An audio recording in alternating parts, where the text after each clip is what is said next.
بسم اللہ الرحمن الرحیم۔ محترم سامعین، قرآن اسکالر کی طرف سے آج میں آپ کی خدمت میں بہت ہی پیارا واقعہ خلیفہ ہارون رشید کے دور خلافت کا لے کر آیا ہوں۔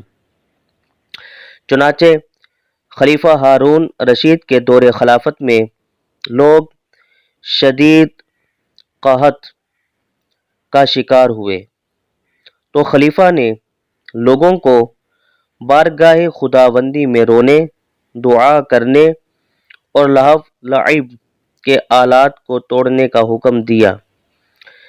اسی زمانے میں لوگوں نے ایک غلام کو دیکھا جو بڑا خوش اور مطمئن دکھائی دے رہا تھا۔ اسے خلیفہ ہارون رشید کی خدمت میں پیش کر دیا گیا۔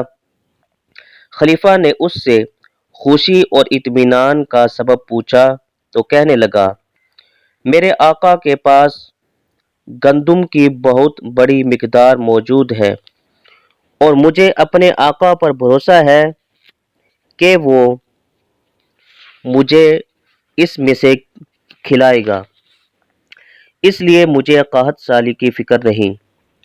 غلام کی یہ بات سن کر خلیفہ نے کہا، جب یہ غلام اپنے جیسے ایک انسان پر بھروسہ کر کے مطمئن ہے تو پھر ہم اس بات کے زیادہ حقدار ہیں کہ اللہ پر توکل کریں۔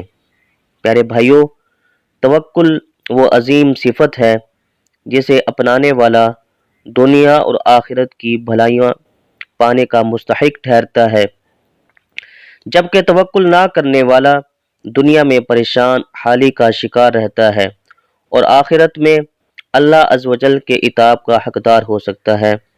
پیارے بھائیوں، کی چھوٹی سی ریکویسٹ ہے، جو ہمارے چینل پر نئے آئے ہیں وہ اس چینل کو سبسکرائب کریں اور صدقہ جاریہ کی نیت سے اس خوبصورت واقعے کو آگے شیئر کریں۔ جزاک اللہ خیرہ۔ السلام علیکم۔